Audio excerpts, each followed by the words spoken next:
Hi everyone, welcome back to the channel. I am glad you joined me today. We have a special treat. I've been working my way through my Fairy deck collection, and while I was going through it, I was specifically looking for decks to include in my spring basket. So I empty my basket out with the change of seasons, and the decks that I was working with from the previous season go back on the shelf, and I pull new ones to work with for the new season. So as I'm looking for spring decks, I know I want to include some fairy decks. And it occurred to me that since I had so many out, I should just pull them all and make a quick video.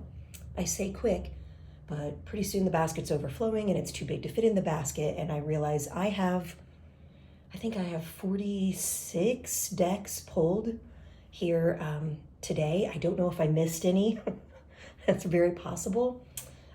But that's what got pulled. Those were all the ones that I could spot and determine were overtly ones that I consider to fall in the realm of fairy, thematically anyway. So if you're interested in seeing all different kinds of fairy decks, some you've no doubt seen before, and hopefully there are some surprises as well, then keep watching. I will let you know that I won't be going through any kind of detailed discussion, no deep dives of the decks, no real background info or anything about artists like I prefer to do when I'm focusing on just one deck at a time. And that's for obvious reasons. We would be here all day and the video would be too long. So this will be just a quick and dirty gazing at the beautiful art and identifying the decks. So here we go. I pulled the two Arthur Rackham artwork decks that I have in my collection. First, nothing says fairy quite like Rackham's illustrations. So I'll pull the tarot first, just a simple tuck box, simple white book. I will try to put links in the description for as many decks as I can. I am an Amazon affiliate. I don't always remember to do that, but just know that some of the Amazon links, it's possible I'll use my affiliate link. If you were to click on it to buy a deck, it would not change the price of the deck at all. It just lets Amazon know that you came because of me. I sent you there, and I don't know, after 1 million of those, maybe I think I get like $1. I don't know. It's not very lucrative of a thing for people to do, but eventually maybe it'll add up to a whole deck someday. It has not yet. All right, fighting with the box here. So that deck is quite lovely. It shuffles easily. If you look at the Oracle deck, it's got a much more substantial book with it, sturdier box, as most oracles do, bigger cards.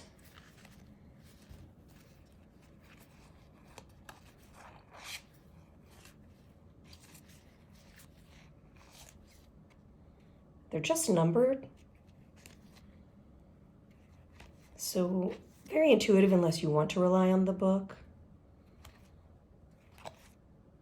Rackham's work was used as illustrations for fairy tale books. That's what he's most well known for, that I'm aware of. I've always loved his work, so it was a delight to have both of these. I'm glad to have them. They look beautiful together. They read well together. They can be read intuitively, or you can use the traditional meanings. It's a little harder to do so with the tarot just because of the way it's designed.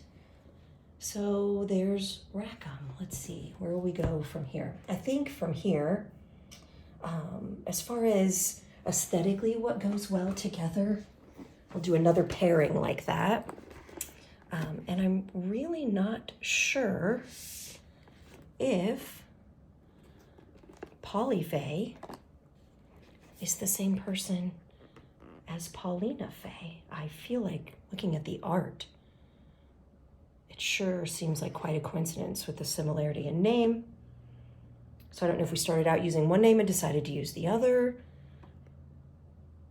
I mean, what are the chances your art looks so much the same and your name is so similar? So I'm assuming it's the same creator, but I could be wrong. Let's start with Phantasma Tarot.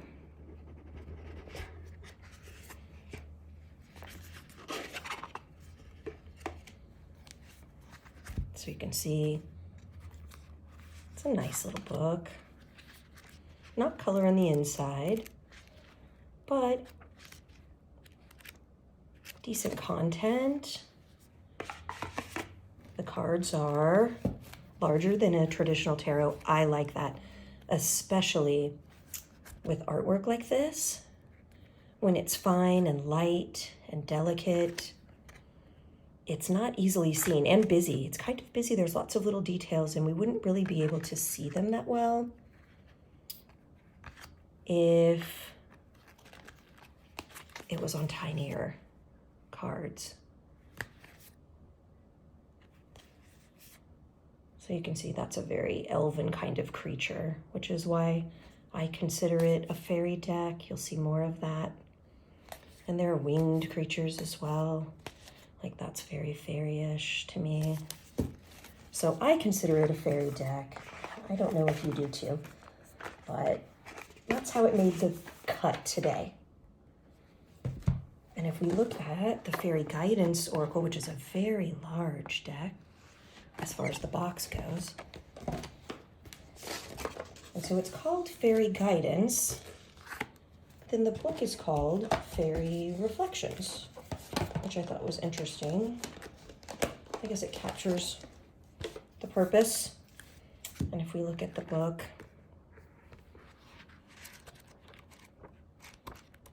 I'm trying to see if it has the, there we go. Some of the art in black and white. Overall, it's a very light deck, positive. So it has keywords, and then at the bottom it has like inspirational message. So this one says passion. Passion is an inner flame that will keep you striving toward your vision. This one is euphoria. Euphoria will amplify your awareness of the beauty that life has to offer. The cardstock is, it could be better. It's got some gloss to it, and it's not going to tear easily or anything, but it seems like it could have been just a little bit better. Those that don't like the stiff cardstock, though, will probably appreciate it. And the box, I don't know how well it's going to hold up.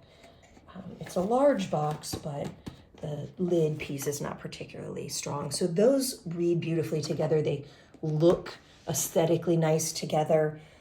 Artistically, the style, the colors, all of that. If we're sticking with things that are thematically connected somehow, besides our overall theme of fairy, we could go to Lucy Cavendish. She puts out lots of decks, lots, and she's the creator. She works with a variety of artists, so they don't always look the same, but they're always interesting. So I guess I'll start with my favorite deck of hers, which is the Faery Forest. I like it. It's really nice, more in the fall and winter. It's got a darker color scheme and aesthetic. So there you have the Unseelie Queen, and then it has some keywords: glamour, opulence, hubris, elven touch, recovery, comeback, revival. The art is beautiful. The solitary, dedication, self-love, and focus. Look at him with his tree skin. Beautiful. So a really lovely deck, really lovely. I would call it, like a portrait style, but then every now and then it's not. But anyway, this one's a fun one to read with, and the backs are so nice. Look at the image. You can see we have our little elven creature up here hiding above the fairy door. So you've got your little portal to enter the world of the fae. Very nice deck. It's definitely my favorite of hers. So we look at the others. And she has so many. She has mermaid decks, and I think she maybe even unicorns or dragons. She has all kinds of stuff. She definitely likes fantasy. This is Wild Wisdom of the Faery Oracle. So the artwork on the last one was Maxine Gadd. This artwork is by Selena Fennick, I think is how we pronounce her name. So this one you're going for, you know, a different color palette. It's got those pastels in it, similar box, similar style of book. Her books are always nice. They always give you a substantial little bit. You can read her decks intuitively, or you can use the book, or do a combo of both, which I end up doing once I familiarize myself enough with it. The back is just simplistic, but it's the Elven Star, the Fairy Star. And then again, similar style as far as the composition of the card itself. Good size. I like this thickness of cardstock. Numbered to look things up, and then you have Golden Gift, and the message, magical help is on its way. Light the darkness, ancestors, ancestral line, generational shift.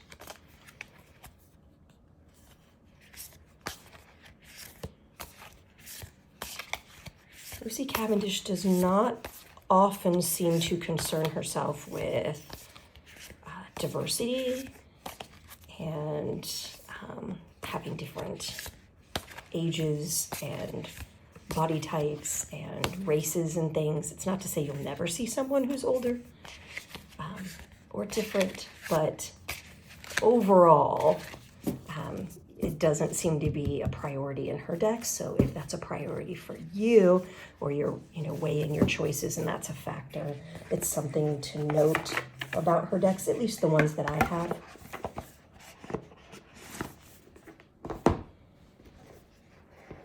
Oracle of the Dragon Fae. This artwork, I'm not sure. Does it say? They're just listing her. I don't like when they do that. Let's see.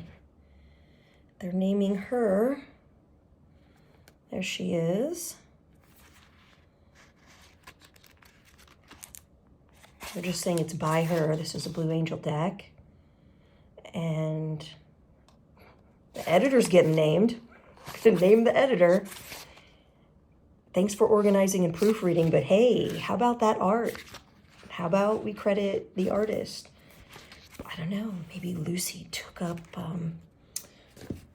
painting and sketching, and this is all her artwork. I don't know. Why do I not think so? She wasn't making the art before, so that's quite an omission. Maybe it's in there somewhere. Let's see. Okay. Tiny on the back of the box only. Wasn't on the front cover of the box or the book, and it was not in the book where things were being named, but here it is. Featuring artwork by, is it Raven Felon, Selena Fennick, Jimmy Manton, Tony Carmine Salerno, and more. So compilation of different artists, and I don't know if this art was pulled from multiple decks of hers, or if she's just worked with some of these artists again. I think I remember that now, that that's a thing with some of her decks, that you may see a repeated image from another deck if you own a lot of hers. So perhaps. So here's just like one keyword. For having different artists, it's pretty cohesive. The palette is consistently compatible. I guess because it's all fantasy art, it works, even though it's not all identical. Some are more naturalistic than others, for sure. There's the Guardians, and the keyword is fly high. Fernia, clarity. Yeah, it works, and the backs are lovely, quite lovely. All right. Yeah, they should not make it so difficult to see the artist, because that's really the big draw with these decks, right? The art is everything. The image is everything. So they should be front and center, in my opinion. The last Lucy Cavendish deck that I have is Fairy Whispers. And this is, I guess, an Oracle deck, but not really. It's more like one of those little message decks. So it's magical messages from the realm of enchantment. It opens like a little treasure box. So it gives you little instructions in the front to connect with the fairies. This is what she thinks you should do. For fairy guidance, little instructions. And then the backs are adorable. And then just a message, so no images. So fairy faith, we see your heart and it is pure and innocent. Remember, you have the power to believe in yourself, just as we believe in you. Have faith, for we have faith in you. This is nice. I love these little message decks. I like to include those as a way to wrap up my readings when I read for others. It can be fun to pull a message a day as well. And this is one you can consider as, you know, seeking a message from the fairies. But it could also be used as a message from the higher self, or anyone else you wanted to use and just have it as a fairy theme. Anyway, that one's nice. It's cute. Doesn't take up a lot of space when you're doing readings. I usually bring tiny little message decks like this with me when I go and read at festivals. So aesthetically, it looks nice as well with those last two Cavendish decks that I shared with you. Let's move onward, shall we? Do I want to go lightish? I guess I will. I'll get this one over with. This one kind of is in that same color palette and light style as the Paulina Fae or Polyfae, and I guess that last little Fairy Whispers deck. So it works here. You can see this one is called Pixiekins, and it is by Paulina Cassidy. There you see this light line drawings, very whimsical. That's our backs. I don't know if the camera's picking up, but there's just a hint of speckled blue. It's kind of ombre in that it goes to blue from white in the center. So you have those pretty pastels. So that's just our little cover. Sir Norval Munchington. So this one is childlike. It has a sense of humor, and your message is escape the ordinary. Hector, a new perspective can make the impossible possible. An Ella fairy, make a wish, take a chance, and make a change. This has basically no basis in folklore. This is all whimsy. It's all fantastic. It has a tongue-in-cheek kind of sense of humor. It's very lighthearted. It's not going to give you a heavy read at all. Lots of little shape-shifting hybrid creatures. But to me, it gives off fairy vibes. It's certainly compatible, and some of the images look more fairyish than others. There's cute little witchlings in here. Here our elephant is winged. It's funny to see an elephant included. You usually only see, like, I don't know, forest type animals included in fairyish decks. So it's fun to see other kinds. Here it looks like we're giving some Alice in Wonderland vibes. Yeah, so it's fairy-ish, fairy tale-ish. Here's an actual, I don't know if that's right. Yeah, she's got wings. That one is Patsy and Jellyroot. Give yourself permission to cut loose, is what it says. So it's just a simple message on the bottom.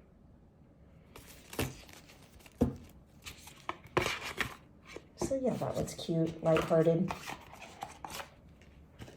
The cardstock was quite nice.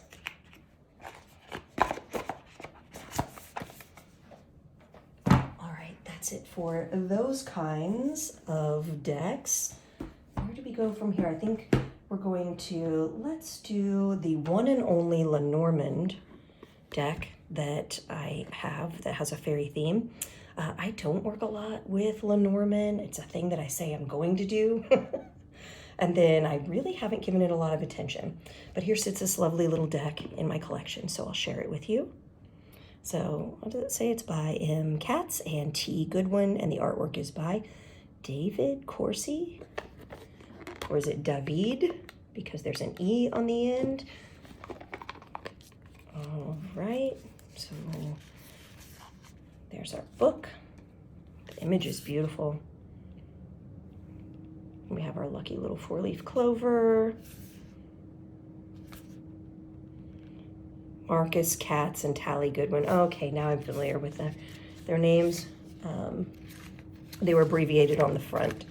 And so they have written and created other works. So all these little chapters, different methods to use, and then we go into a nice, decent little blurbs. It's a Lo Scarabeo deck, so even instead of the little white book, we have a larger book, but we have another language here explaining the cards, which is nice.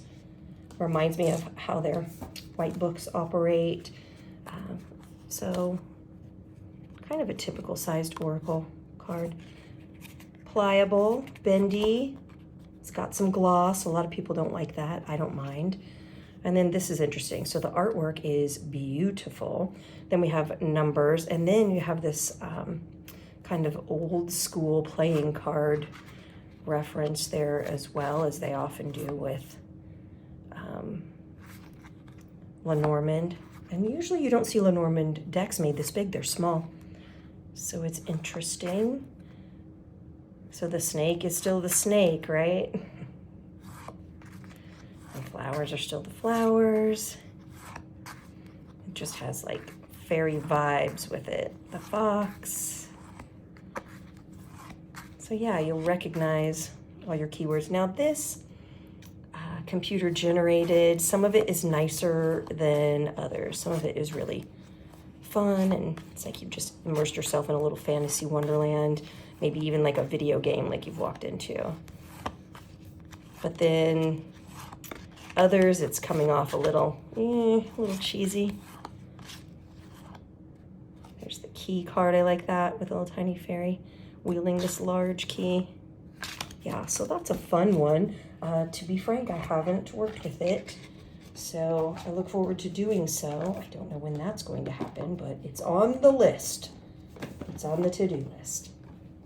All right, let's move on to, oh boy, we have some favorites in here. Okay, we're still now steeped in the land of Oracle. A lot of people know this deck. It really, when it first came out, a couple years ago, 3 years ago maybe, by Karen Kay, and the artwork's by Ginger Kelly. It's the Oracle of the Fairies. It became an immediate go-to, a very popular fairy deck. So it's cute inside. It says, "May you discover your fairy wings inside the sanctuary of your precious heart." It comes off pretty soft and cuddly. I remember one interesting fact about this deck is that some of the cards were inspired by real people.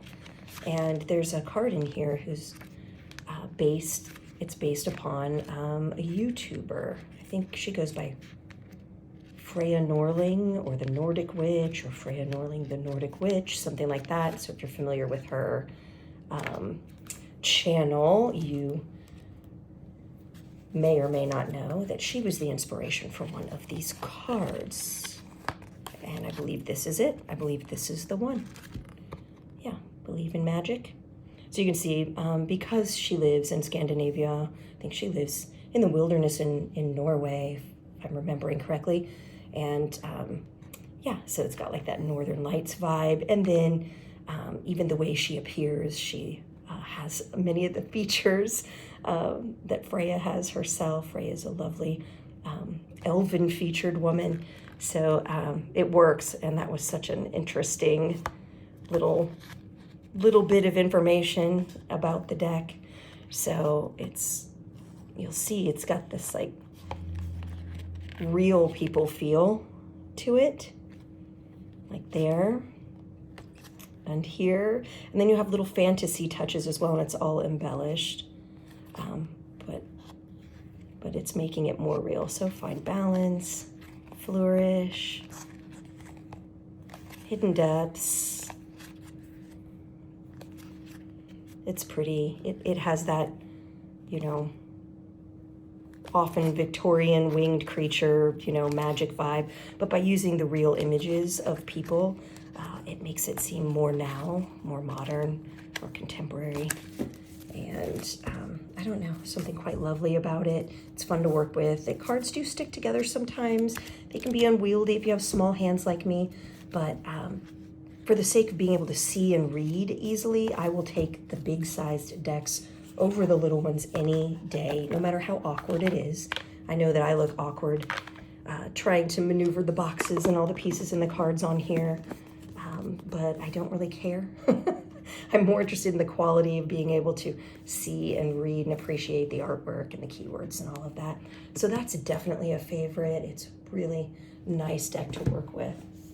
This is probably, oh, it is. This is my newest fairy deck that I have acquired. I feel like I should. I feel like my camera it slowly sinks. Oh, I hate that. Okay, so sorry if little bits and bottoms of cards have been getting cut off during this. When I first set up, it wasn't like that. And something happened. So yeah, this is the Queen Mab Oracle by Tess Whitehurst, and it came out very recently. So Queen Mab is considered Queen of the Fae, and she's featured in Shakespearean literature. Do we call it literature, really? It was initially not written, but to be performed, right? But yeah, Shakespeare does a lot with Queen Mab, but Queen Mab is part of folklore as well, and she's considered a fairy queen. And so you're looking at, I'm just trying to see if they'll separate well for me. So you have really pretty backs. It's a deep purple with gold accent.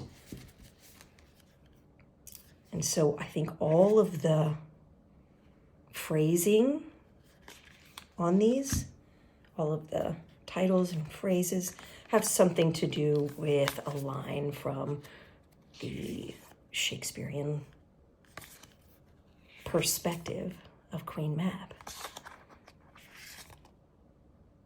Killed with a living death, wild, watery sea. Guess I should have given a nudity warning.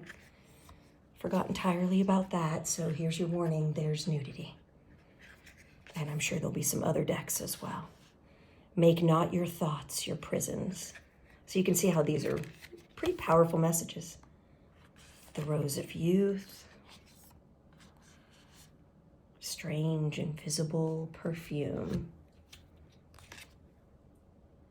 A most prosperous perfection. A winged messenger. So these are gorgeous, stunning. The book, if we take a look, good little chunker. Color images, that's a nice little touch. Yeah, we don't chintz on what we say and share about it. It's a beautiful image on the back. So Blue Angel always has nice quality you can count on. That's been my experience anyway. I don't think I've gotten anything that seemed particularly chintzy. So I always know that at least the basics are going to be of good quality when I get a Blue Angel deck. I'm always happy with them. All right, let's go to the next one.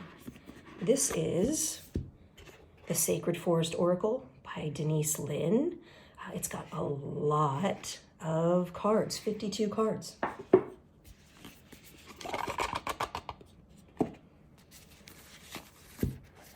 Decent book.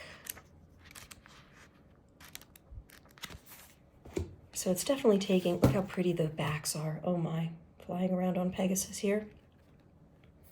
Above the trees, the sky is beautiful, all the tiny lights. Aspen Spirit, and the keyword's courage. Spirit Guardian of Autumn, the message is letting go. Spirit Guardian of Spring, activation. Owl Spirit, wisdom. So the reason I consider it a fairy deck is it has some overt fairy imagery, and then it's just got those vibes. So here's one. It is more inclusive.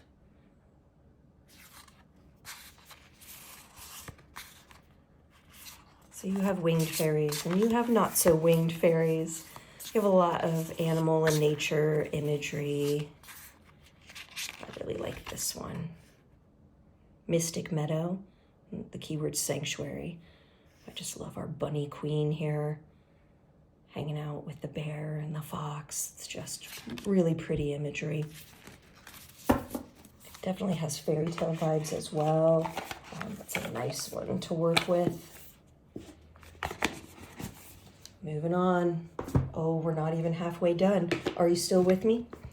Here are fairy blessing cards. If you want to have an encouraging message included in your fairy reading, I would strongly recommend including pulling a card from this deck. So fairy blessing cards. Oh, it's another Lucy Cavendish. I forgot to include it in with my other Lucys. She has so many. I thought I had them all together. Who knows? We may have another one surprise me as well. So healing gifts and shining treasures from the realm of enchantment. The image is pretty. This one kind of reminds me almost of like Amy Brown art. So I'm going to look and see if we are giving this artist credit. Not on the back of this one. Well, publisher and editor gets their credit. You're not naming a single artist. So I don't know. I'm sure if I hunted, but I should not have to hunt, right? Should not have to hunt. So here is a blessing of the sealing and the unsealing. So you get different blessings from different pieces of legend or fairy tale or folklore. And then if you go look up the blessing, it's always encouraging and kind. It gives for a more gentle reading. They can stick together because of their size. They have a smoothness, but they are not slick. But the art, if you like this kind of art, is quite pretty. And while it includes some pastels and some lightness, it doesn't, overdo it with the cotton candy pastels. So it can work in multiple seasons as well. So yeah, this one's nice. And the backs I really like. Simple, beautiful. I love that green. So we'll put this one away. Okay, next up in our Oracle collection here is the Faery Oracle by Brian Froud. And the text was written by Jessica Macbeth. If you are a true lover of fairy, you will know who Brian Froud is. He designed all the wonderful creatures in films like The Labyrinth and the original Dark Crystal. He has an amazing wife too, Wendy Froud, who creates amazing puppets and creatures as well. She was, I think, the creative mind and design behind the Heart of Fairy deck, which is out of print. I've been trying to get my hands on it for years, and it never worked out. My timing was off, etc. But it's still, I'm still on the hunt for a nice quality copy of the deck. So this one is his and his alone, as far as he did not partner with his wife Wendy for this one. The box is a little awkward to open. Like it slides, it's like a giant tuck box encasing. Hardback book, nice book, right? I would say that Brian Froud was my gateway to fairy obsession. I think about his book. He has the book Fairies. I think that's what it's called. It's in there on my shelf, but I don't want to go get it. I think it might have been first printed in the late 70s to early 80s. Anyway, I had it throughout my childhood, and then he came out with many, many more, and they're just amazing. So this is a really nice quality book. It includes spreads, and then we have our creatures. I love the backs. This is so Labyrinth. Very much so. Reminds me of all those goblins, right? Do you remember that scene? Say the right words. I can hear it in my head. All right, so here are the cards. The card stock is not great. Very thin. It could crease. I could see that happening. So you can see some of these are almost like light formations. You could just barely make out that it's a creature, an entity, right? Highly interpretive. But as you stare at it, things start to come into form. And then they're not all like that. There's Solus. Okay, this would be very reminiscent of images that you would know from his work. The Bright Mothers, himself. He was well versed in folklore, for sure, and that shows in all of his work. But then he definitely adds his own creative genius to it. Sometimes it's hard to read the font. There's the Green Woman, that's fun. I love the Piper. So some are pretty naturalistic. Her outfit reminds me of the most recent Dark Crystal creation, the series. Some of the clothing of the characters. Yeah, this is straight from an illustration in his book, Fairies. Oh, yeah, so you'll recognize things. Anyway, stunning, stunning artwork. It deserved better cardstock, but I won't complain. It's very nice to work with. It's not an easy read, necessarily, and you could do it intuitively, for sure, but the book was going to be key, I think, in feeling confident and familiar with this one. All right. Working our way through more Oracle decks. Here's Paolo Barbieri's Night Fairies. This is, his artwork. He's contributed to multiple decks. They are stunning. This is a low Scarabeo deck. It's a nice Oracle size. Pretty backs. Visually, as far as the palette goes, it's dark. So there's Enchantment, the Wounded Healer, the Huntress, the Moon's Child, Patience. They're beautiful, high fantasy art. I really like this one, hanging with the Praying Mantis, and Progress, riding the snail. Lovely, lovely. If we look at the deck, we have more than one language. It's not just in English. So that's why it's so thick. So you'll see the same stuff that you see in the beginning in English, then repeated. I don't know how many languages.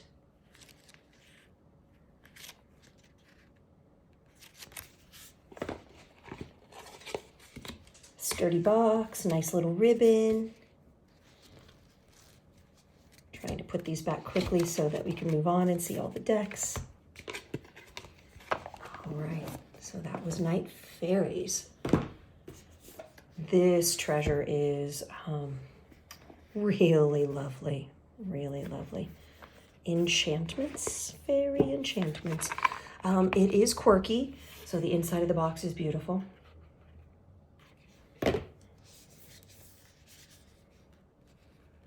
Fairy Enchantments. This was an indie deck by Ian Daniels.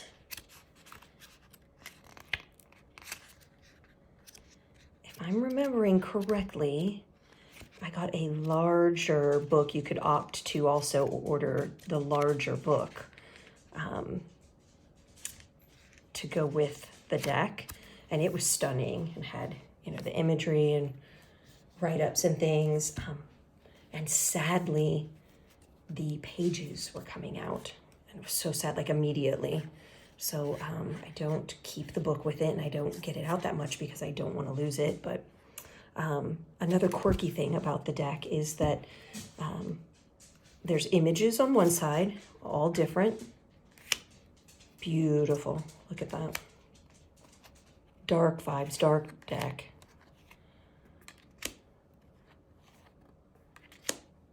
Beautiful. And then if you look at the backs, they all have different key symbols, associations, right? The name, the information.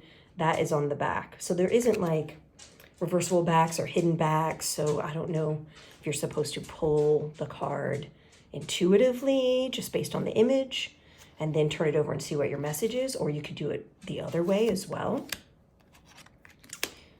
It would be interesting. You could also put one of the stones that are associated with each card on the top of the card, and someone could choose based on the stone, then lift it up and they would see the artwork and they could get more keywords on the back. Look how beautiful though. Oh, I love that one. Little dark fairy romance.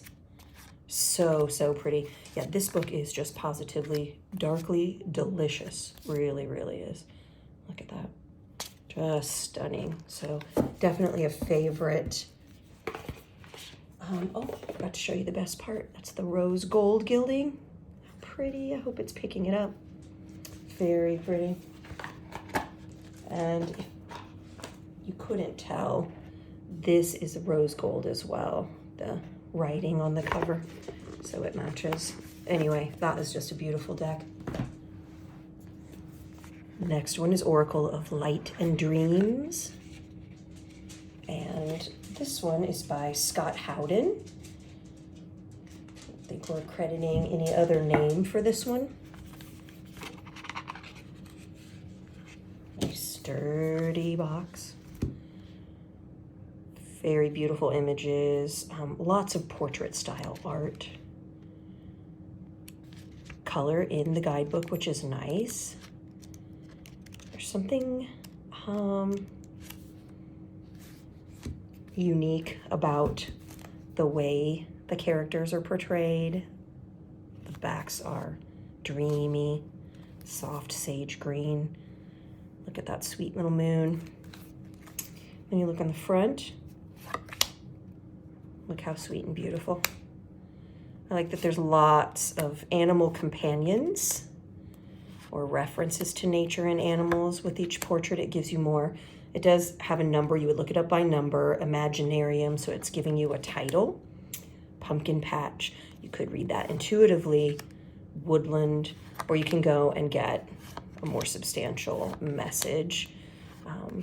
So it depends on how good you are. Look at how futuristic this one is. I love that. Winter solstice, seabed. Oh, that's lovely. Look at the treatment of her skin and her hair. Crescent moon. It's lovely as well. The softness, but still lots of detail. Really interesting. Yeah, so this is a gorgeous deck. It definitely has spring vibes. It's going for those light pastel colors as well. Oracle of Light and Dreams. I've included Liminal Spirits Oracle. It is described as witches' spirit cards, but the liminality of it, I don't know. When the mushrooms have faces, I'm immediately thinking of the world fairy. Maybe that's just me. Look at the inside. It's so nice. So it's a nice box. Laura Tempest Zakroff, she has written and published multiple works. So here you can see full color. Did not chintz on the book at all. You can really appreciate things. It even gives you space for your notes. Really nice. Good size cards. I love the big cards. I do. And they are hard to manage and shuffle, and I just do it like this. That's what I do. I just take my time, and if I have to do it for 3, 4, 5 minutes straight until I feel that they're properly mixed up, then that's what I do. Birch, cedar. So this definitely refers to the connection to nature that's often associated with the realm of Fae. Inspiration, mushroom, belladonna, but see how there's sometimes faces in the flowers, and those being those dark ones. Let's see if I can find another one that would justify my inclusion of this as a fairy deck. Toad, rue. Oh, come on, there's got to be another one. I remember thinking it was kind of shifty. The Mandrake rune, see his little face in there, just like the folklore. The Forest card. Let's see if there's a gateway. There you've got this labyrinth, and it's associated with lots of things, and the hills and the burial grounds, and the Fae are often associated with the mounds.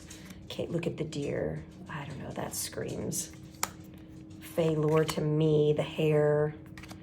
So sure, it's witchy, but it's more than that as well. So yeah, I keep this with my fairy decks and use it to add to readings, to clarify, and just to flesh them out. Next up, Celtic Spirit Oracle, Ancient Wisdom from the Elementals. This is by Nicola McIntosh. Beautiful image. You're gonna like this one, I think. You may have seen it before. I think it's fairly popular. So obviously it's going for the Celtic vibes here, and it's referring to lore and imagery associated with that culture. However, very Fae as well. So sometimes you see the Celtic nuts, and you've got the plant lore, etc. There's an oak guardian, fawn. Look at Gwyneth, fairy for sure. Look at the crone presented as fairy godmother. The gift, also a fairy. The shaman spiral, see her elfin ears. Peace Walker, it's a very fairy deck. Pretty overtly. Look at our beautiful blue fairy. We've got the green man, the white stag, master of the hunt. This one reads really well. And it goes with darker decks as far as palette and mood and message, and it also goes well with the lighter. And you'll see that the edges are green and the backs are lovely green as well. I wish that more publishers would edge the decks in color. Save us all the trouble so that we don't have to risk the deck and risk messing up and try to do it ourselves. We shouldn't have to modify it. That should be a finishing touch instead of like a raw edge. Just my opinion there.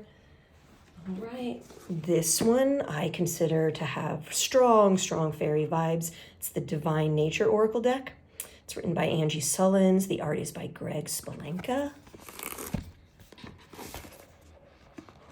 Really nice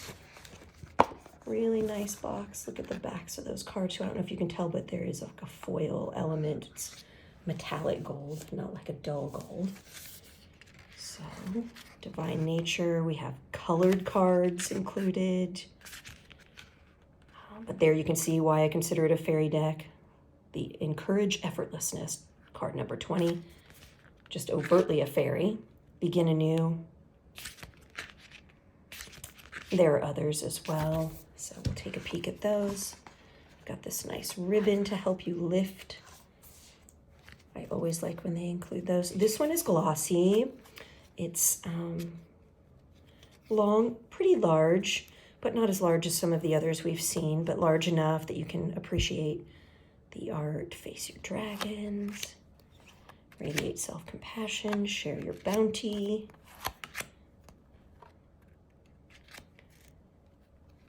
Rewild your life. I love that image. So to me, it works well with fairy decks and fairy readings, but it's not overt. It doesn't have to be.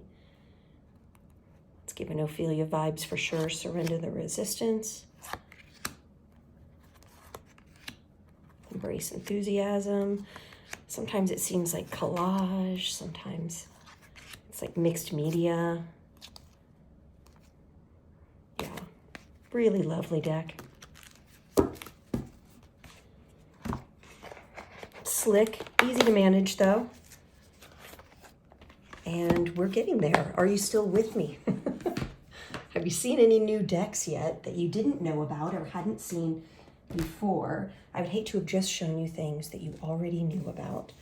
This little teeny tiny guy, Forest Fae, I love this little deck. Again, I told you I love to have the little ones and include those as like a parting message, especially when I give readings to others. But they also work well as like a message from your higher self. Is it a message from the Fae? Who are you communicating with? Who are you wanting to hear from? They're just so easy to manage. They're easy to transport. If you ever take little decks and you want to, you're hanging with friends and you want to just have something that fits in your purse and give a reading. So that was the Soothsayer, Forest Sister.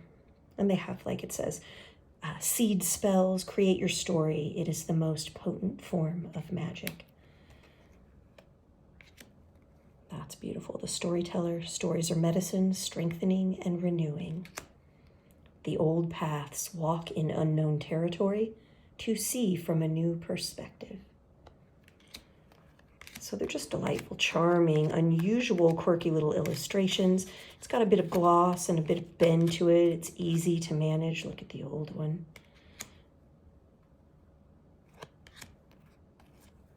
A lot of these look like shifting creatures, hybrid creatures. They're pretty magical. Anyway, that's a charming little deck. These little teeny tiny decks. Sometimes they really pack a punch. And the backs with their crescent moon and the mushrooms, and it seems like a little portal, like we're falling down a fairy hole or something. Very pretty. And speaking of tiny, adorable little decks, I've included this one because I always use it with my fairy readings. Whispering Woods. Same size, same concept, pretty little backs with a little sleeping fawn. Some little magical creatures around it. When you turn it over, you just have these messages, just a little message. So some are kind of light, right? Make a wish with a dandelion in the wind. Be like the woods, calm, soothing, mysterious, and full of life. Let's see. Oh, some of these got turned around. Let's see. Strength when your roots are deep, you need not fear the storm. They're nice, though. It's a nice parting message to have at the end of a reading, something to ruminate upon, right? And depending on how heavy the reading was, it can lighten the load without seeming overtly too light, dismissively superficial, especially if you're reading intuitively and you know how to follow up or connect that to the reading that was just given. They're really a nice touch, so I include them. The box is magnetic, so they stay closed nicely. Okay, here's one. Oh, I'm guessing a lot of you have not seen this one before. Stumbled across it, I don't even know how, on Etsy, and it is delightful. So I don't know if it's called the Mushroom Oracle or Mushroom Oracle. I think it just came with a bag. Didn't even have a box or anything. I'm trying to remember. And there aren't that many cards, but what I do recall is that the creator, the name is escaping me, but I'll include information if the Etsy shop still exists, which I hope it does. I believe these are his own adventures in mushroom hunting and his own photographs. Death Cap, American Caesar. So these are all mushrooms. And what I love about it is, well, mushroom lore and fairy lore certainly go hand in hand way back. Graceful Follette, Birch Follette, I hope I'm saying that right. These are mushrooms I've never heard of. Mushrooms that look almost like sea creatures, like look, it's called white coral, obviously. Indian pipe, I am familiar with that one. I believe it's a natural pain relief and anti-inflammatory. Don't do anything I just said without checking with your doctor first. But I remember reading about that at some point. This is a pear-shaped puffball. They're fascinating. They're amazing. And so then, of course, they have their own lore or uses or warnings, right? Pinwheel mushroom that could be included in a reading. So I keep them on my fairy shelf. There's a white morel. And, oh, of course, my fly agaric. Famous. So that's really a notorious one, I think. I've got this gold threads now from the bag. So if the bag, I believe they came with this bag, it wasn't the greatest quality. But I don't care. It does go well with it. And see, it's got the raw edges. That's why I've got little threads getting on everything. I may switch it out to a smaller, sturdier bag, but this is one of my favorite little decks. And it's not that many cards, but charming and unusual, and certainly goes well with fairy readings. So I'm going to, before I work on the tarot decks, I'm going to switch gears to a subtopic that I think counts. I'm going to remove these gold threads too. And the subtopic is fairy tale. So it's a fine line, right? Was it a fairy deck or a fairy tale deck? So I have a few fairy tale decks. I'm doing a perfect little pairing here. So this is Tarot de la Nuit. And then there's like the matching oracle, same creator, Alexandra V. Bach. And the art is Carol Ann Eskenazi. I hope I'm saying their names right. And you can see like right here on the front, that's a fairy, but it really gives more fairy tale vibes than just fairy. So it depends on your mood and what you count as, I like these stand-up, slide-out decks like that, on what you count as fairy. But if you like fairy tale vibes, and these are dark fairy tale vibes, then this tarot deck is definitely got it in spades. So these are like real people. The imagery looks like real people. I don't know if they've been just computer enhanced or computer generated. That I'm not sure. But like that looks like a real woman. Interesting. The Ace of Pentacles. Moody, evocative, deliciously dark. And there we have overtly like just wings behind us, but they don't always look like that. And sometimes we look a little witchy or we look a little vampy, but it definitely has fairy tale vibes here. I see wings there. So yeah, and there we have like a dark fairy tale on the lovers unfolding. I can just imagine. So that counts, I think, and I keep it on my fairy shelves. And if we look at the oracle, the matching oracle, and because I liked the imagery so much and the mood, it went. And you can see what I mean by story, fairy tale story, Baba Yaga. And there's her little chicken-footed hutch. Bluebeard's wife, the Snow Queen. So these are fairy tales. There's Beauty and the Beast. I'm not familiar with this one. Is it like from Aladdin's lamp or all of those tales that were told together? The Wolf, Mary Poppins, Sleeping Beauty, Little Red Riding Hood, The Princess and the Frog, Peter Pan, Little Mermaid. So yeah, you get the idea. Fairy tale decks, and those look lovely together. They're not very spring-like, but who knows? I mean, it could be done. You're not limited to just, the colors of pastels in the spring, but I would be drawn to it and am more for winter typically. And it was in my winter basket this year.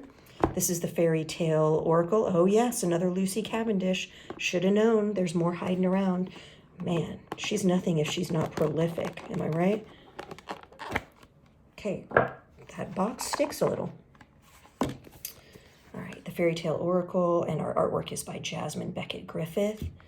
Oh, these are those little big-eyed charmers. Sometimes I love them and sometimes I don't. I have to be in the mood for big eyes.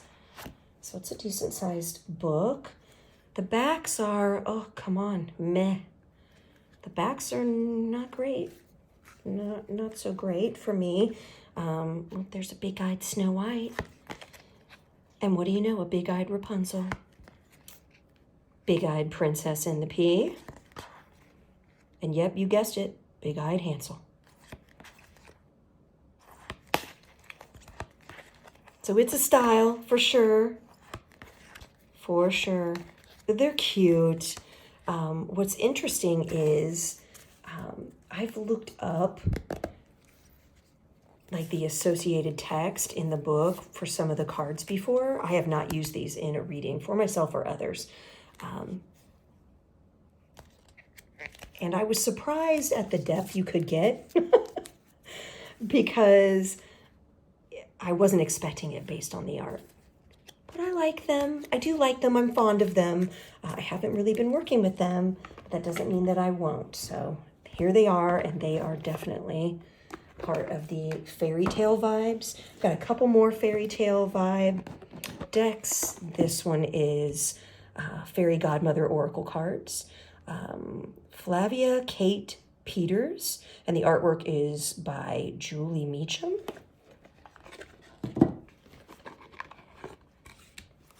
Okay, it's a pretty all right backs. Here's your book. Pretty standard. The writing, I mean, yeah, what, like 3 little paragraphs for an oracle card. That's not bad. That's enough. I mean, really, if you're getting too much info, you're never going to remember it. Abandonment, abundance, announcement, aptitude. Look at the gold edges. Perception, kindness. So they all associate with fairy tale vibes. Divine love, guilt. I like the gold gilding. I'm a sucker for the gilding. Some gilding is better than others. I don't know if this is the kind that will chip off or not. I haven't had it long enough to know. So only time will tell. So we're going to shift into tarot with this last fairy tale themed deck. So this is the Darkwood Tarot by Sasha Graham. The art is by Abigail Larson, and Sasha Graham has created other works as well. I'm recognizing the name. This is fairly new. Really nice book.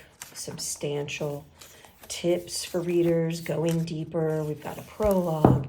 Then we've got, oh, there went my little crystal mushroom. Oh no. Witch of the Woods. I really like the color scheme, and I really like the illustration style. It's nice. It's nice. I like the sharp angles and the dynamic diagonals, and it's a very unique look. I don't have any other deck that looks like that. So very cool. When we're opening this up, we've got our little handy dandy ribbon to help us lift. Now, they've gotten a lot smaller than they were. The backs, meh, right? Not the greatest cardstock. All that presentation and all that, I would have gladly paid another $1 or $2, maybe more, to have nicer cardstock. It's very thin and bendy. It does have some lamination, so I think it'll be all right. And now things got a lot smaller, but I can still make them out. So there's our Fool, and the Magician, the High Priestess. And I think a lot of people have done walkthroughs of this deck. The Lovers, Chariot. But it definitely has fairy tale vibes to me, both in the illustration style and then in the treatment of some of the meanings and the cards. So, I mean, she looks straight from a fairy tale to me. So yeah, that is the Darkwood Tarot. And I'm going to pause this just for a moment so that I can bring over my pile of tarot decks, and that will wrap up the video when we make it through the tarot decks. So hopefully you're still with me. Okay, I have grabbed the tarot decks and realized that I also have a forgotten oracle deck. It's a little bit of a stinker though, but you know, maybe you'll find that entertaining, or I wish I had known about this being a stinker, and I probably wouldn't have bought it. But it makes me laugh, so maybe it'll make you laugh too. So this is called the Fairy Ring, and I went to an event, like a festival, and I was a reader there, and I bought it just on an impulse from a vendor, And, you know, there were no reviews out about it. I didn't, you know, get any information, discriminating information. It was just like an impulse buy. And of course, all thing fairies, I'm in. I'm like, yes, right? It's an oracle of the fairy folk. I even like that we called it the fairy folk. I like the reference to the fairy ring. That was all really cool. Look how beat up it is. It's really not even that old, but this, you know, it's like a giant tuck box, which is weird to me, but okay. I'm sure that's done to save money. Now then the book is like, okay, right? Like that's not bad. It's a big old book. And the book is good. It's not stingy. It's got a charming little approach to things. And they're not always airy-fairy at all, right? So we have the Queen of the Winter Court, Mab. I mean, somebody seems to be making reference to their lore. It's got spreads in it, which I really liked the spreads. So that was all really promising. Okay, and then comes the stinky part. So first of all, like these guys just float around in here. I'm just like shaking them out. Ridiculous. So that's awkward. And then, okay, the backs are, that's all right, I guess, for the fairy ring. Oh, Lord. Like, the cardstock, though, is bad. Like, the cardstock is not good. It's real chintzy-bindy. So that worries me. And then you're looking at the, oh, Lord, the imagery. So this is the fire drake, and, like, maybe it's because I'm older and I do wear reading glasses, but you can hardly tell what's going on. And then this looks like a picture of somebody's house, maybe inside. And then we've superimposed a really cheesy looking dragon. And then we've added the effect of fire. That's terrible. Okay, and here's our girl on the cover. You know, she's like I don't know. Is this like computer AI generated? Computer generated. But then we've got like real people thrown in, or real-ish people. Then they're superimposed over like maybe photographic natural setting in a way. Like, and then it's hard to read the style of the font. Let's turn this one over. So like, okay, Selkie. Okay, she's a Selkie, but like, there's something weird about and awkward about the pose and stuff, and we just slapped a seal next to her. Some images are better than others. Like, I don't mind the white lady. This is weird. I don't know what's going on. It looks like Stevie Nicks got put in some kind of church dress. Then we've like slapped a baby into, this almost looks cartoony, but then that's like a real baby slapped in there. I don't know what's happening. Like a queen and a king. I don't know. The real people are throwing me, and the haphazard cheesiness. Sometimes things are distorted to make them fit. Like, just, this is terrible. Like a poor quality video game kind of image. And then we've got like actual, like a hinge behind him, a photograph of a hinge. I don't know what's going on with this guy, but I'm just thankful that the wind is blowing his scarf in that direction. Will o' the Wisp. So, like, I'm trying to find, Lord, like, no. The Woodwose? I don't know if I'm saying that right, but this man, it just makes me laugh. It's like that's somebody's uncle, and then we dressed him up and put this outfit on him or something. I don't know what is happening. You seen my acorn? Like, there's just something really, haven't we seen her already? Oh, boy. So, the paper quality, I don't enjoy. I don't know why everything's turned upside down. Oh, yes, I do, because that box is terrible, Ostara. Fairy Festival. Okay, like that one's nice, the Fairy Festival, and it's Samhain, and we've got like the hill and just some, like that one I don't mind. And then it's like, oh my gosh, somebody's kid in a bad Halloween costume. For that one, it's terrible. So I get thrown and distracted by the lameness of the art and the real people, and they're just not cohabitating with their fantasy composition. Like this guy looks like he just woke up. He's like one of those rake kind of workers at the Ren Fair. He's hungover and he's, you know, gonna call you m'lady with like his bad morning breath or something. Like, I don't know. Yeah, I'm just distracted and I'm not really feeling a lot of them.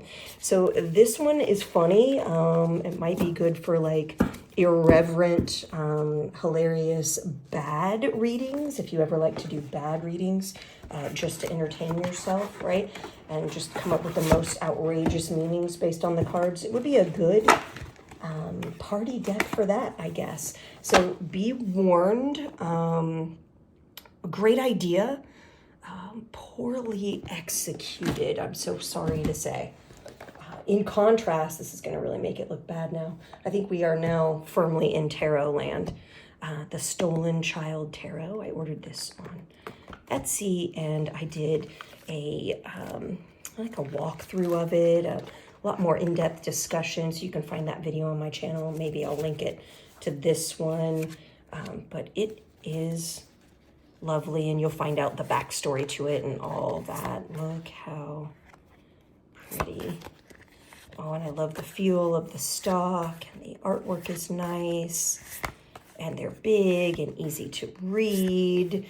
And yeah, you will find out all about it if you watch that video if you're interested. This is a gem of a deck for sure. So we will put that in. It's nice quality box.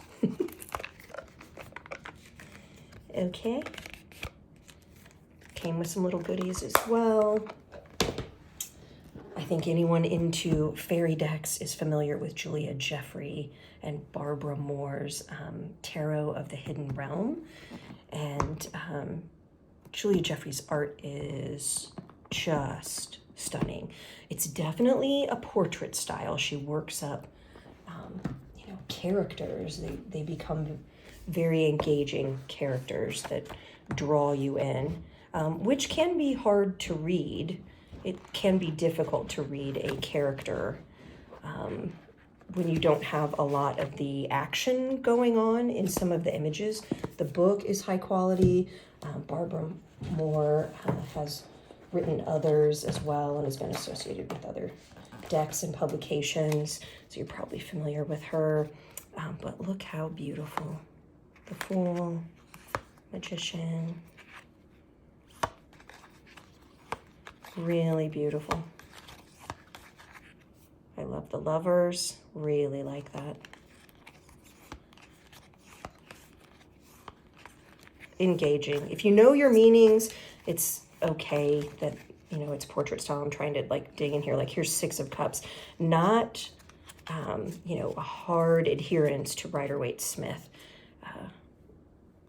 We don't see any cups, but the element of water's there, right? 7 of Cups. Again, it's like just a expressive portrait. If you know your meanings already, I would not recommend this as a beginner deck, but you should be able to read confidently. You could also read it intuitively as well. That would be okay. The people are stunning, interesting, beautiful. Not perfect, not always idealized. We do see some various ages as well. It fits nicely in the hand. I guess is this a standard tarot size? Could be no, it could be a tiny bit bigger than the usual tarot to complement the artwork, which is fine by me, as you know. Let's see what else. Tarot. Oh, another gem. You definitely know the Mystic Fairy Tarot. I'll probably have that one as my little cover image for this video. It communicates exactly what the video is about, right? Fairy Tarot. So, and this is another Barbara Moore. She did the text. The art was Linda Ravenscroft. So here's your guide to the Mystic Fairy Tarot. Look at that chunky book. What a chonker. So nice. Nice big images and a lot of write-up. Barbara Moore does not skimp on her write-ups at all. This one is, you know, light, pastel. Everyone's got those mischievous countenances and I think we're all winged creatures. There's the Wheel of Fortune. There's Strength. I love the Devil. He looks good. Nine of Wands. Sometimes it comes off as busy to me. It depends on what. I have to be careful not to have too many things on my reading cloth if I'm reading with this one. But I offered fairy readings at festivals last spring and used this deck along with some others, and it went pretty well. It was a lot of fun. I like the kind of people that ask for fairy readings. They are fun to read for. So I had a really good experience with the deck. We'll close that one up. Okay, Shadowscapes Tarot. I love it and I want to love it, but I have a hard time reading it. And it makes me sad. So I don't know what I'm going to do about this problem. So this is Stephanie Puy-Moon Law. I hope that I'm saying that right. And it's another Barbara Moore. Again, beautiful, thoughtfully written text to go with. Love that. Nice, generous sized copies of the images in the text. Cards decent. Pretty backs. You can tell I haven't worked with it. Stiff. Because everything is so tiny. Because it's such a delicate, busy little style. Look how teeny, the size of that fairy's head. I guess she's the high priestess, right? Okay. I mean, honestly, I have makeup applicators that are larger for your eyelid. Maybe even your brows. Like, honestly, it's very tiny. It's so tiny that I feel like I'm missing a lot. Like at first I'm just like, whoa. And it's so hard to make out, oh, there's a little tiny face. And then I can't really see the expression. And it makes me sad because it's beautiful. Look how beautiful. This one's got to be bigger. Y'all have to republish and make it bigger. And why on earth did you even bother with, I mean, if they'd gotten rid of that stupid, pointless sense of a frame, right? A border, like, well, they could have upped it a little bit, not enough, but we could have gone up a little bit. So it frustrates me because I really want to work with it, and it is so, so stunning, and it needs to be so much bigger so that I can dive into this fantasy landscape that's created, right? So that one makes me a little sad, but it's gorgeous. And if you just have awesome eyesight, then ignore all of those complaints that I've just made and work with that deck to your heart's delight.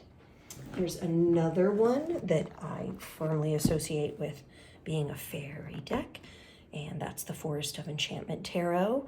Linnea Weatherstone is the creator, and our artwork is by Morella Allwood. Morella is what it looks like. That's actually a very pretty name. I've just never seen that name before. All right, so your path through the Enchanted Forest. Very beautiful, generous, high quality book. Look at that. It shows off the beauty of the cards and the illustrations. Aren't they lovely? That was our hermit. He's one of my favorite hermits. The Hanged Man's nice. Are we trapped in amber in the tree is what it seems like? Isn't that amazing? Just the thoughtfulness, the uniqueness. I find that it is easy to read. So let's take a look at the cards. They fit nicely in the hand. It's okay, cardstock. It's okay. It's got a lot of bend. It's got a little bit of shine and lamination. A bit on the thin side for me, but it's okay. It's all right. It's going to hold up, I think. 10 of Visions. 4 of Challenges. You can see they changed the names of the suits. Sunlight. 5 of Spells. 5 of Challenges. Beautiful artwork. I love that image. 6 of Spells. Look at the little dragon we've just hatched. Everyone's amazed. Look at that magic. It's got lots of magic. So you can see we've got elven ears. Where are we at? A goblin market or what? This is a world that you want to know more about. You want to read the stories. Barbara Moore's work is often like that, as far as you want to read her books.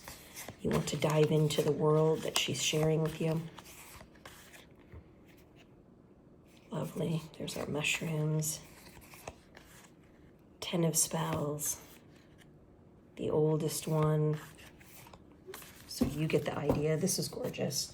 I'm sure there are lots of reviews on this one because it's a mass market deck. It's pretty recent. I bet you there's a lot of videos out there about it. So it's not really on my list to make one. But I will be making some fairy deck videos here shortly. All right, so now we're kind of getting into the realm of, I've got a lot of these little guys, little like US Games decks. Some of them are, some are, you know, the way all the low scarabaeos used to come in just the little thin tuck box. So this is Crystal Visions. It's pretty well known. People are familiar with it. And it's got lots of fairy-like creatures. I don't like the borders. I never really like borders. I really hate, oh, so obnoxious when there's this little like cheesy copyright, you know, stamp on there. It takes away from things. But this art is nice. It's little fantasy style art. Easy to read. It's a clean reader. You can see that strength, but you can see we're definitely fairy-like creatures in here. You'll see also dragons and things, but lots of fairy vibes going on in this deck. So it's nice to hold in the hand. It's smooth and easy to shuffle. If you like to riffle shuffle, it's a good one for that. So that's Crystal Visions Tarot.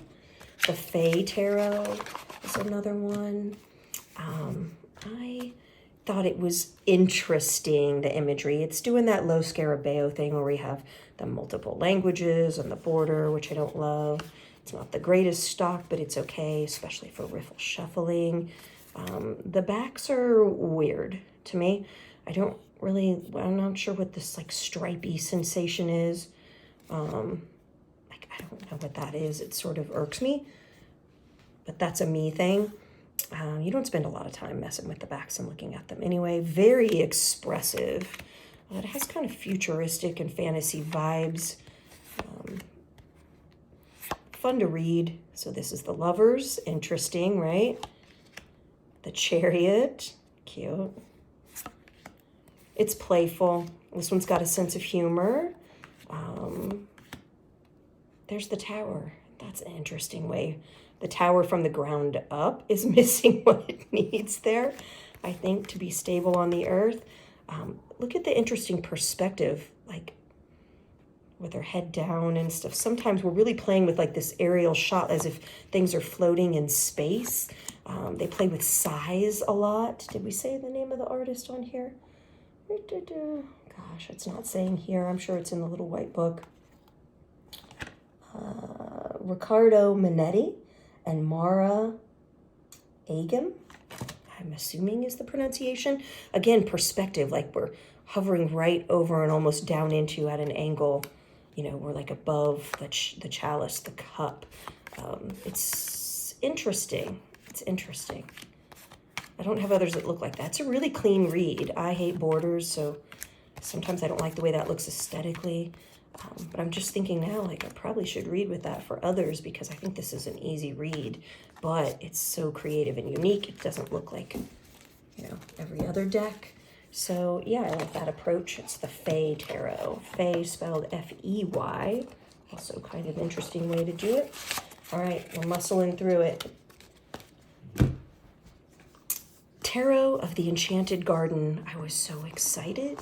It's so beautiful. I love the palette. It's got a restricted palette that is both dark and pastel all at the same time. It's got one of these stand-up-y boxes, which are pretty cool. And it's a low scarabeo deck, but it's got a pretty decent little book. Look how beautiful. Look how beautiful. Our backs are okay-ish. They're all right, I guess. But then we just have a little symbol sometimes a little number, and okay, there's our sword, but they can be hard to read. It can be hard to read. And what am I supposed to do? Count the swords because we don't even slap the number on there? Or I guess that's our knight. So let's see, where's the number? Okay, there. And then it is an image. First I thought, is this pippish? No, not pippish. But it can be challenging to read. And if you have a lot of them together, they kind of are busy together. So if we're looking at like the 9 of Pentacles, but these are definitely fairy-like creatures, right? And so then for some of our, let's see if we have some of our majors. All right, it's just numbered.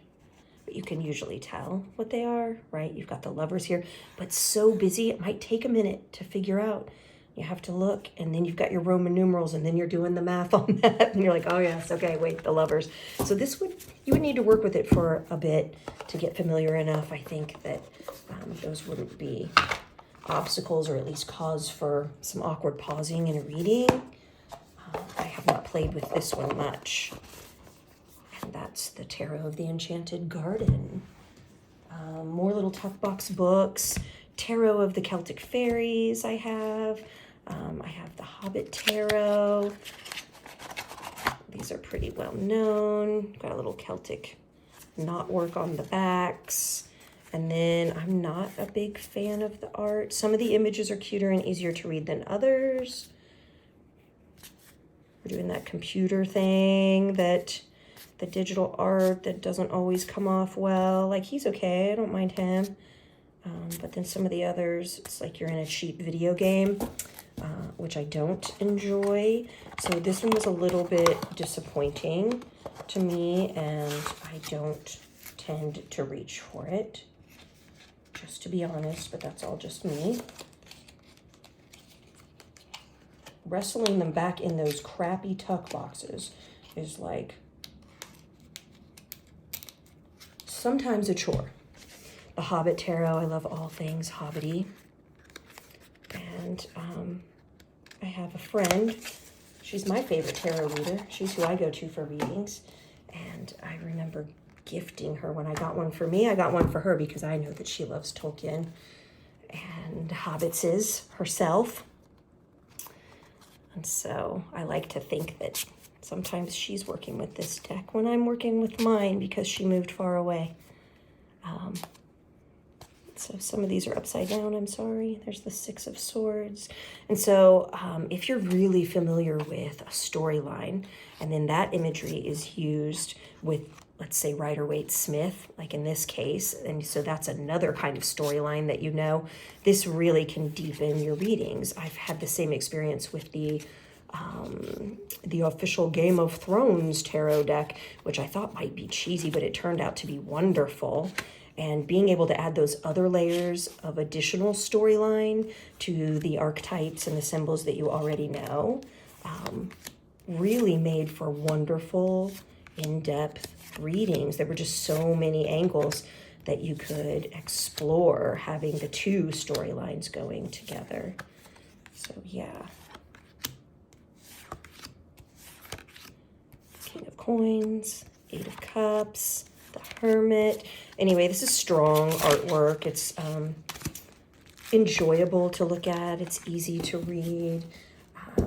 Pretty easy to shuffle. It's a US Games deck. I don't think that it's in print anymore, so I don't know for sure, though it might be. Maybe it is. Maybe they reprinted it. It was not expensive when I got it.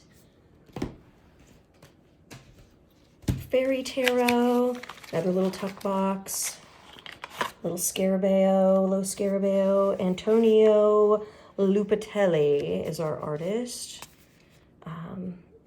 And so you've got, that is kind of pippish, but you do have imagery that goes with it, right? But the way they just kind of float around the, you've got, okay, 4 hearts. At least they give you some more imagery to go on, right? To go with it. So it's not totally pippish. It's like a hybrid, but It's sort of strange and distracting to just have those things kind of floating around on the otherwise good artwork. But that's the Fairy Tarot. I do like the artwork. I like the packs too. They're pretty fun. We're getting there.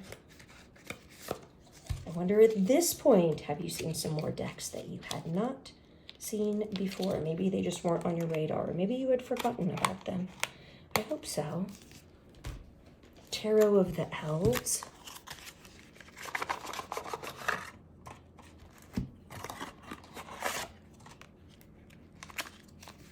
So it does that thing. Let's see, Mark McElroy, and the artwork is David Corsi, where it seems computer generated, but some of them are powerful compositions. This is not good cardstock at all. It feels yucky. I don't like it's like slick on the front and then powdery on the back. I don't like that at all. But like I like that. I like that chariot. I like some of the imagery. I've seen better. And occasionally it can be distracting. But it's interesting. It's interesting. Yeah, there are pros and cons to this deck, but if you love that elven aesthetic,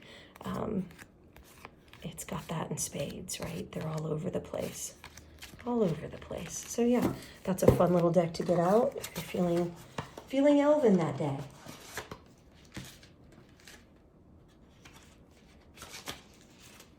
They're piling up. Believe it or not, I think we only have about 4 left. So tarot and the end of the rainbow. If you're looking at tarot at the end of the rainbow, this is another Lo Scarabeo. It's charming imagery. That's charming. Cheerful, perfect for March. I think of like St. Patrick's Day and all the emphasis on the rainbows, and you'll see like this is a very St. Patty's Day kind of image, right?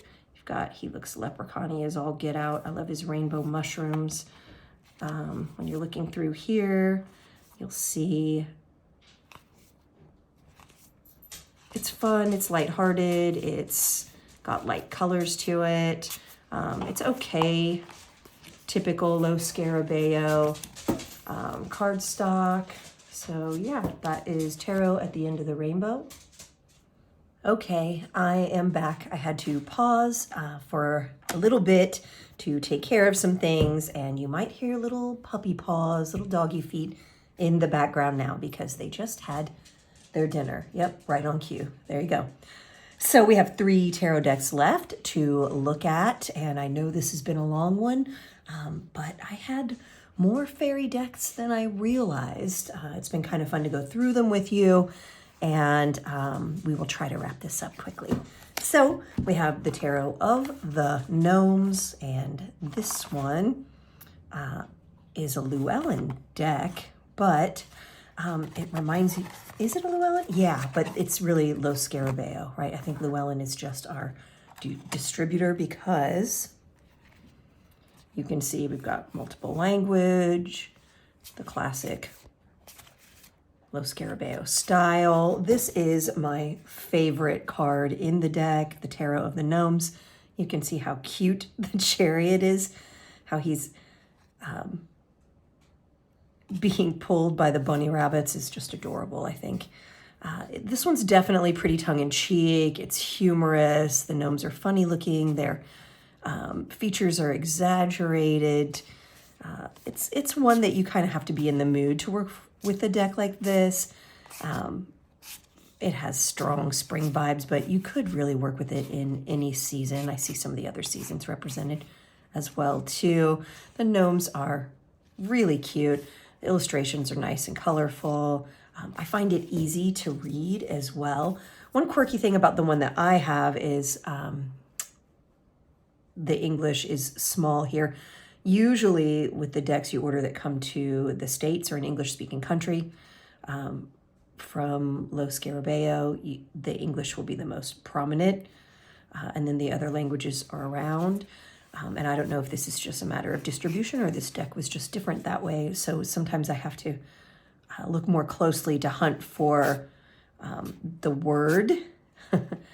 They're giving you like a little keyword if I'm wanting to read it and look at it, and if I don't immediately recognize the card and apply my own meaning. So typical tuck box and little white book.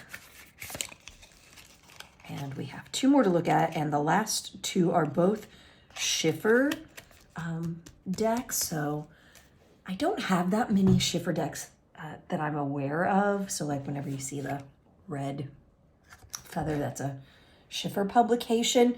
And for me, they've been kind of hit and miss from what I've seen. I don't have a lot of them in my collection. So Twilight Realm, A Tarot of Faerie by Beth Wilder. You can see this one has a really nice box. I'm gonna have to move my stones maybe. Let's see, do I? There we go, we're more centered. Running out of space for this one just based on the camera angle. So it's a nice box.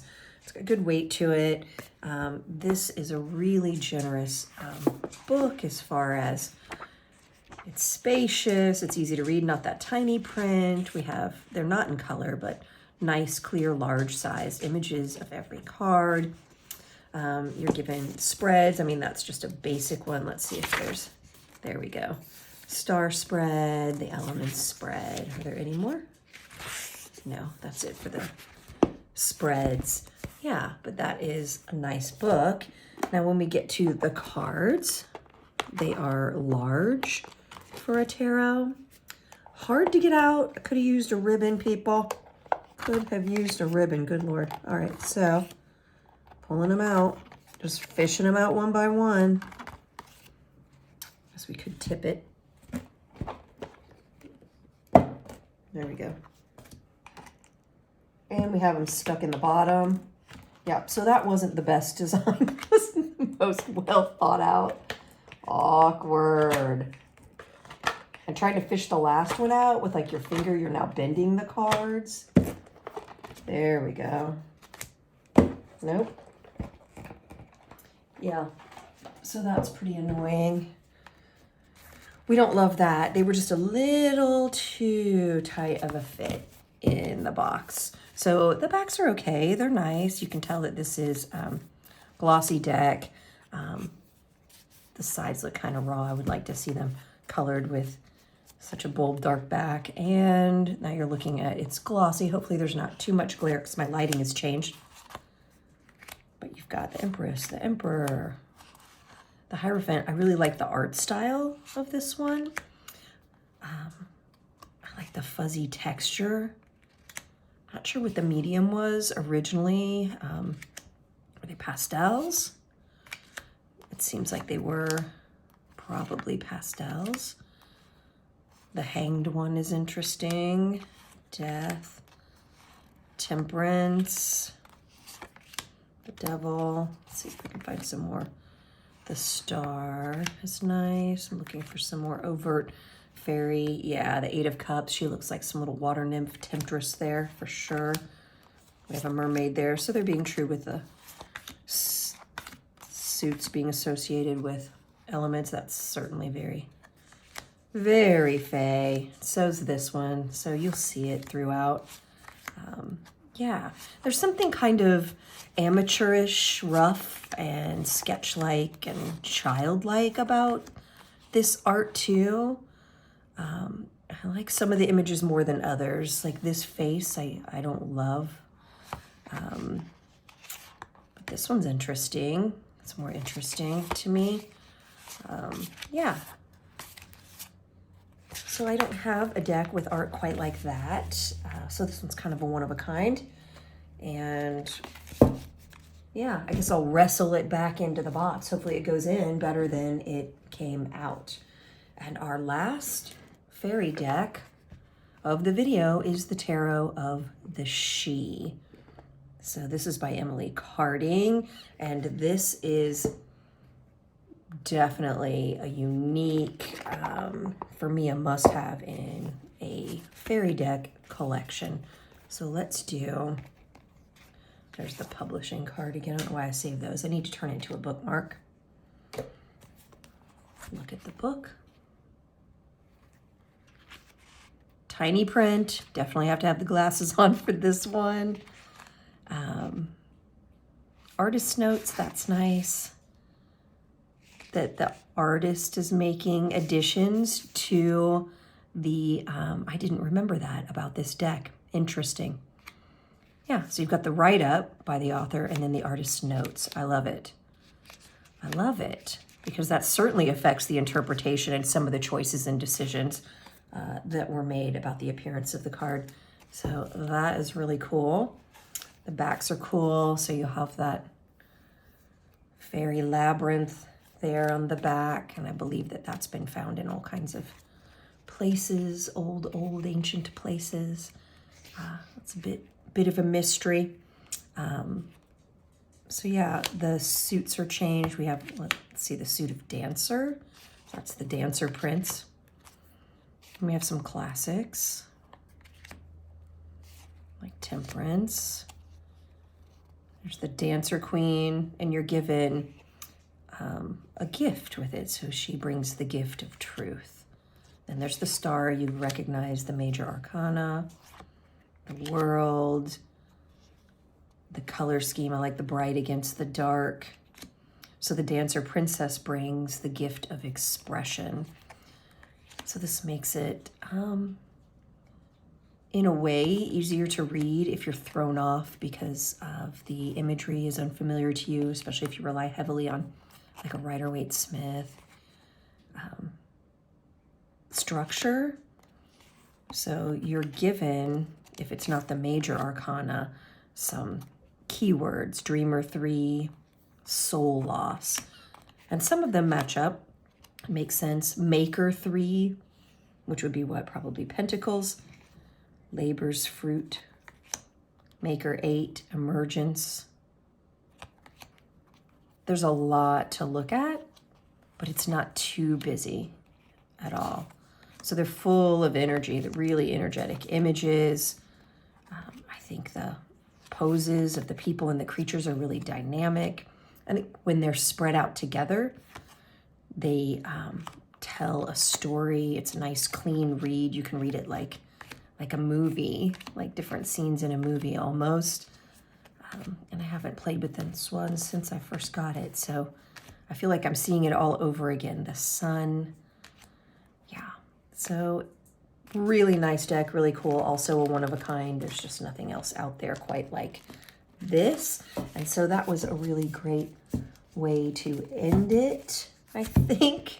The video, it was long, and I know only people that are really into fairy decks would have stayed the whole time. So however long you stayed, I hope that you enjoyed it. I hope that it was helpful, or maybe you saw a couple decks that you'd like to add to your collection, or maybe even it helped you avoid adding a couple decks to your collection that you would have regretted. Either way, I enjoyed looking at them with you, and until next time, take care.